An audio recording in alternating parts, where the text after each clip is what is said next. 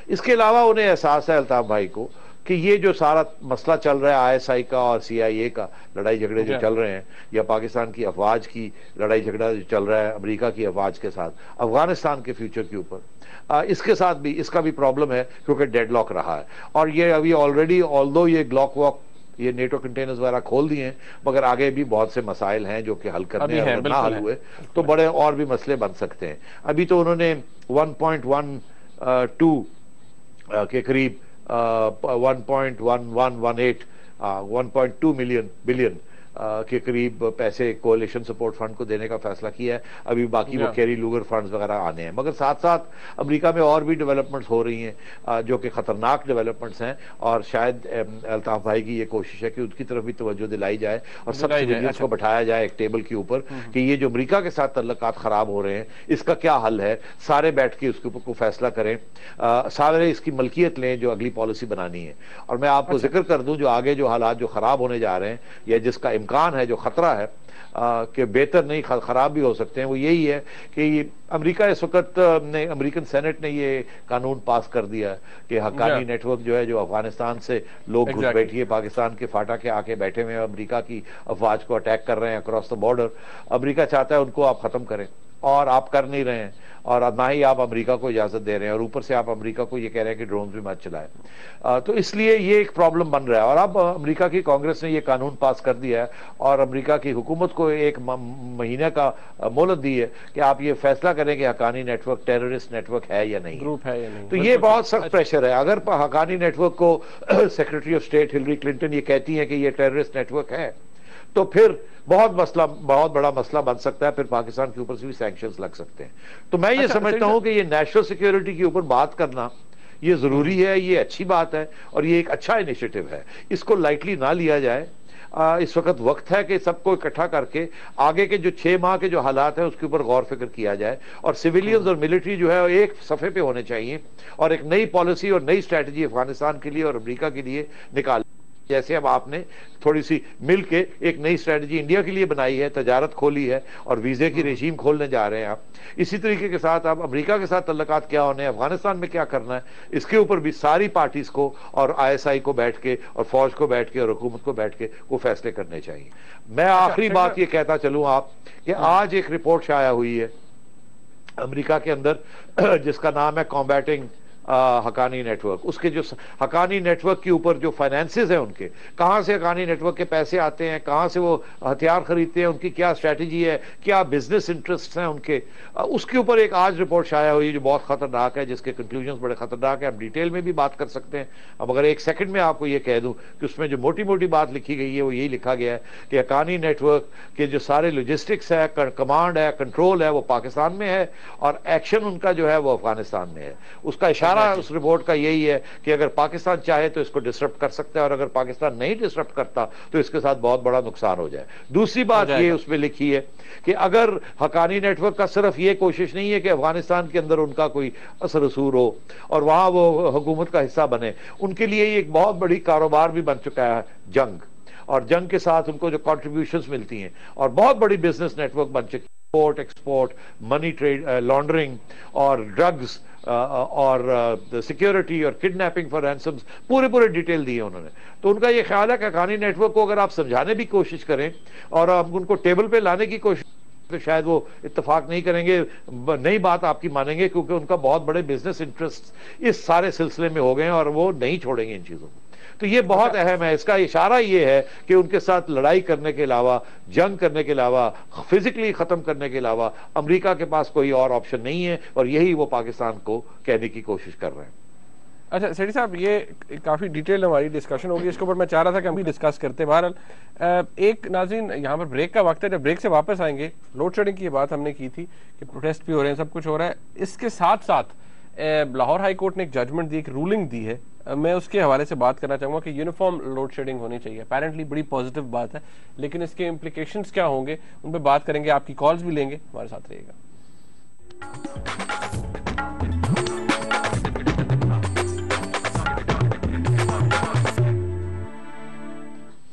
ناظرین, جہاں نعرے لگ رہے ہیں کہ بجلی نہیں ہے, لوگ سراپا احتجاج ہیں, سحری کے وقت نہیں ہے, افطاری کے وقت نہیں ہے, وہیں پر اگر اس طرح کی رولنگ آئے اور ججمنٹ آئے کورٹ کی طرف سے, آنریبل کورٹ کی طرف سے, کہ جی یونیفارم طریقے سے لوڈ شیڈنگ ہو چاروں صوبوں کے اندر اور کوئی کسی کے ساتھ زیادتی نہ ہو, تو یہ بڑی زبردست بات ہے. It's a very welcome note. Sethi صاحب, اس طرح کا جب آرڈر آیا, مطلب نیچرلی لوگوں کے لیے ایک ریسپائٹ ہے, جس طرح شہباز شریف صاحب کہہ رہے ہیں پنجاب کے ساتھ بڑا سوتیلی ماجہ سے سلوک کیا جا رہا ہے اور ڈسکریمنیشن ہو رہی ہے یہاں پر, تو ایک بڑی اچھی بات ہے. It's a fairly positive judgment, بڑی زبردست رولنگ ہے. Although it's not been disposed of, ابھی میٹر چل رہا ہے, لیکن ابھی تو جو رولنگ ہے, جو کورٹ نے رول کیا ہے وہ تو یہ ہے. It's very positive. نہیں, مجھے ایک بات بتائیں کہ کورٹ نے کیا رول کیا ہے, کہ یہ ججمنٹ دے دی ہے یا ابھی ریمارکس ہیں؟ نہیں, یہ ریمارکس ہے, انہوں نے رول کیا ہے, لیکن ابھی انہوں نے فردر نوٹسز بھی دیے ہیں to the ministry of water and power اور فیڈرل گورنمنٹ کو بھی. کیا کہ وہ پرابلی اب ان کو بلائیں گے, کیونکہ it's not being disposed of. Court نے ابھی رولنگ دی, ایک آرڈر, ایک آپ شارٹ آرڈر کہہ سکتے ہیں کہ اس کے اندر انہوں نے آرڈر کیا کہ یہ مت کریں, باقی انہوں نے اب نوٹسز بھی جاری کیے ہیں. ہاں, تو نوٹسز جاری کیے ہیں, اس کا یہ مطلب ہے ان کو بلائیں گے, جب وہ آئیں گے اور وہ لوگ آ کے بتائیں گے کہ یہ پاسبل نہیں ہے جو جج صاحب چاہتے ہیں کہ ہر پروونس کو ایک ہی قسم کی, ایک ہی لیول کی لوڈ شیڈنگ ہونی چاہیے. عرض یہ, میں آپ کو ایک سوال پوچھ سکتا ہوں؟ جی پوچھیں, آسان پوچھیے گا سیٹھی صاحب. نہیں, آپ وکیل ہیں نا, اس لیے آپ کو لیگل سوال میں پوچھتا ہوں. تو سوال میرا یہ ہے کہ اس قسم کی ڈیکلیریٹری ججمنٹس اور اس قسم کی ٹیکنیکل میٹرز کے اندر اس قسم کی ججمنٹس دینا, یہ کہاں, کس ملک میں ہوتا ہے سوائے پاکستان کے؟ سیٹھی صاحب, اگر کوئی سبجیکٹ میٹر بہت زیادہ ٹیکنیکل ہو, اگر لیٹس سے آپ کو مثال دے دیتا ہوں, ہسٹری سے متعلق اگر کوئی چیز کسی کورٹ نے کوئی ڈیسائیڈ کرنی ہے, وہ کنٹیسٹڈ ہے, میٹر سامنے ہے, تو وہ کسی ہسٹورین کو بلائیں گے. اکنامکس سے ریلیٹڈ ہے تو اس سے ایک اسے کہتے ہیں امائکس کیوری کا ایک کانسیپٹ ہے, فرینڈز آف کورٹ, وہ ایکسپرٹیز کو بلاتے ہیں, جن لوگوں کے پاس ایکسپرٹیز ہے ان کو بلاتے ہیں, ایکسپرٹ اوپینین لیتے ہیں. اور پھر بھی ایک جو کانسیپٹ ہے کہ کورٹ ریسٹرین کرتے ہیں اپنے آپ کو کہ بہت زیادہ ڈیکلیریٹری آرڈر نہ دیا جائے. اس کے پریسیڈنٹس موجود ہیں, بڑی کنسلٹیشن کے بعد جا کر کوئی ایک ڈیسیجن دیا جاتا ہے. Even while writing the judgments ایسے ریفرنسز موجود ہیں جہاں پر ایکسپرٹ اوپینین کو on highly technical matters court نے سامنے رکھا ہے اور ان کا ریفرنس دیا ہے کہ ہمیں پتا ہے کہ اس کی امپلیکیشنز یہ ہو سکتی ہیں, لیکن اس کے بارے میں یہ چیز ہے. یہ تو بڑا کاشیسلی کورٹ ٹریٹ کرتے ہیں اس ایشو کے اوپر. تو آپ کا کیا خیال ہے, chief justice Lahore high court کاشیسلی proceed کر رہے ہیں؟ بڑے پیار سے جواب دیجئے اس کا. سیٹھی صاحب, مجھے to the best of my knowledge اس کے اوپر کوئی ابھی تک ایکسپرٹ اوپینین لیا نہیں گیا. اس معاملے کے اندر لاہور ہائی کورٹ کے اندر جو پروسیڈنگز ہیں, ابھی تک اس رولنگ تک تو کوئی ایکسپرٹ اوپینین نہیں لیا گیا اس کے اوپر. تو کیا لینا نہیں چاہیے تھا بفور میکنگ سچ اے ڈیکلیریٹری ججمنٹ؟ بالکل لینا چاہیے تھا جی, 100%. شاید میرا خیال ہے کہ یہ جو جسے آپ ڈیکلیریٹری ججمنٹ کہہ رہے ہیں, شاید یہ ڈیکلیریٹری ججمنٹ نہیں ہے. اس کو ریمارک سے زیادہ اس کو نہ اہمیت دی جائے. اب جب وہ ایکسپرٹس کو انہوں نے بلایا ہے, جو کہ صحیح طریقہ ہے, جب وہ آئیں گے وہ آپ کے بتائیں گے چیف جسٹس صاحب کو لاہور ہائی کورٹ کے کہ جی اس میں یہ پرابلمز ہیں, یہ پرابلمز ہیں, یہ گریڈ کے پرابلمز ہیں, یہ ٹیکنیکل پرابلمز ہیں, یہ پاور پلانٹس کے پرابلمز ہیں, یہ ڈسٹریبیوشن نیٹ ورک کے پرابلمز ہیں, and so on and so forth. عرض یہ ہے کہ یہ تو ٹیکنیکل پرابلمز ہیں, سیاسی پرابلمز بھی تو ہیں. کیا پھر اس کے بعد وہ جو یہ فیصلہ لکھا گیا ہے کہ جہاں سے کوئی ریسورس نکلے سب سے پہلے اس پروونس کو وہ ریسورس ملنی چاہیے، اگر کوئی بچ جائے تو وہ باقی پروونسز کو ملنی چاہیے. کیا وہ اس کی اپلیکیشن اور یہ جو ججمنٹ ہے یہ ایک ہے یا فرق ہے؟ اگر یہ ججمنٹ کو کیا جائے کہ ہر ایک کو ایک جتنی لوڈ شیڈنگ ہونی چاہیے، اس کا یہ مطلب ہے کہ ہر ایک کا جو پروپورشن آف پاور ہے وہ ایک پروپورشن میں ملنا چاہیے. تو پھر یہ تو دھجیاں اڑا دے گی یہ ججمنٹ اس کانسٹیٹیوشنل کلاز کی جس کے تحت کہ اگر سندھ میں گیس نکلی ہے تو سب سے پہلے سندھ کا کوٹا جو ہے وہ پورا ہونا پڑے گا. اگر بلوچستان میں گیس نکلی ہے یا تیل نکلا ہے تو سب سے پہلے ان کی ریکوائرمنٹ پوری کرنی پڑے گی. یہی ہے نا کانسٹیٹیوشنل ریکوائرمنٹ. تو پھر اور جہاں ہائیڈل پار ہے، اگر کے پی میں ایک ڈیم بنایا گیا ہے تو وہاں سے بجلی نکلتی ہے تو سب سے پہلے تو ان کا رائٹ ہے آن دیٹ اینڈ سو آن. تو عرض یہ ہے کہ یہ کمپلیکیٹڈ میٹرز ہیں، both political and economic and technical. تو اس کے اندر اس قسم کی ڈیکلیریٹری ججمنٹ دینا میں سمجھتا ہوں بہت غیر مناسب ہے، اور میں سمجھتا ہوں اس کو ڈیکلیریٹری ججمنٹ سمجھنا ہی نہیں چاہیے. نہ ہی یہ چیف جسٹس صاحب کی یہ ارادہ تھا، اور یہ غلط انٹرپریٹیشن دی جا رہی ہے، بیڈ سٹیٹمنٹ. اور نیت تو اچھی ہے مگر اس کے جو کمپلیکیشنز ہیں اس کو سامنے رکھنا پڑے گا، پھر جا کے فیصلہ کرنا پڑے گا یہ کیا ہے کیا نہیں ہے. شہباز شریف صاحب کے لیے تو بہت آسان ہے کہنا کہ ہمارے ساتھ ڈسکریمنیشن ہو رہی ہے، مگر یہ کہنا آسان ہے، کرنا بہت مشکل ہے. اور میں سمجھتا ہوں کہ شہباز شریف صاحب کو بھی ذمہ داری کے ساتھ ان ایشوز کے اوپر بات کرنی چاہیے. ایگزیکٹلی میرے خیال میں صاحب آپ والی بات ہے کہ جب اس کو فائنلٹی میں یہ آئے گا تو شاید اس کو بڑے کاشیسلی دیکھا جائے، اور شاید جو اب آبزرویشن ہے یا رولنگ بھی ہے ٹو این ایکسٹینٹ یہ چینج ہو جائے فائنل آرڈر کے اندر. جی ہاں، لیٹس ہوپ سو.